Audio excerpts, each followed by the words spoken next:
if you're looking at number 3. So it says number 3 is actually a pretty cool question. So like, sometimes what you want to do is think about things conceptually and not think about them like through algebra. Obviously, there's no algebra to do here.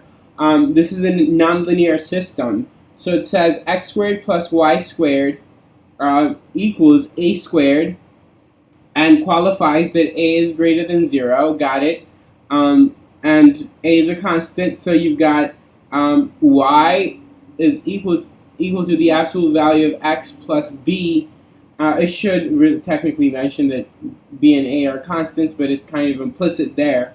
B is greater or equal to 0, and it's saying what is the maximum number of solutions that satisfy both equations. Okay, so like here's where like some analysis would be useful.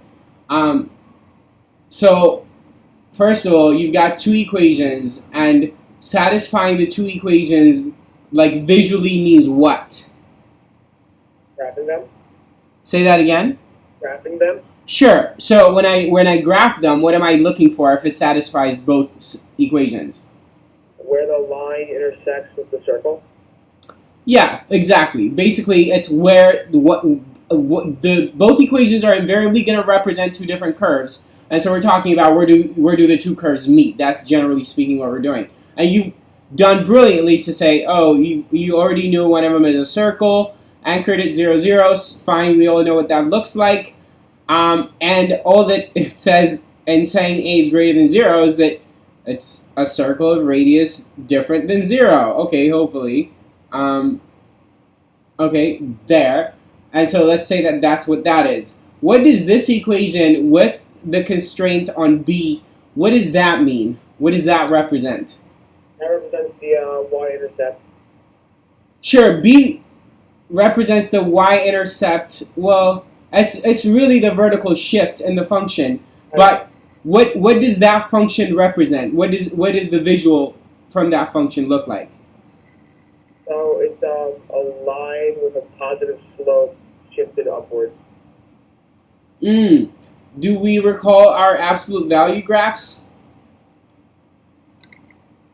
Oh, yeah, so it's a V kind of thing. Exactly, it's a V. Now, so that's just y equals absolute value of x. That's what that looks like, correct? Yeah. So when I add a b to it at the end, what does that do to it? Moves it upward.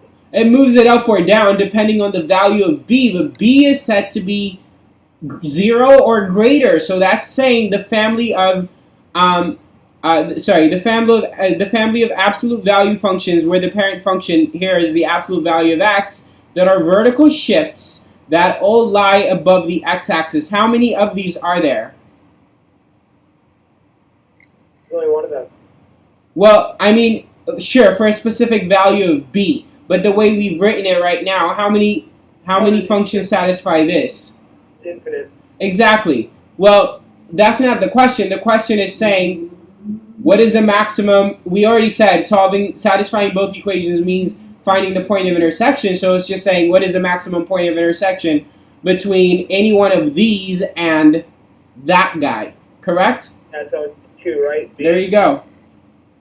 What about if I said the minimum? Would it be 0 or 1? It would be 0, right? Yeah. Taking any absolute value where, b is greater than a, actually. Okay. All right. So that's good, and so we need to go to the next question, which is like 6.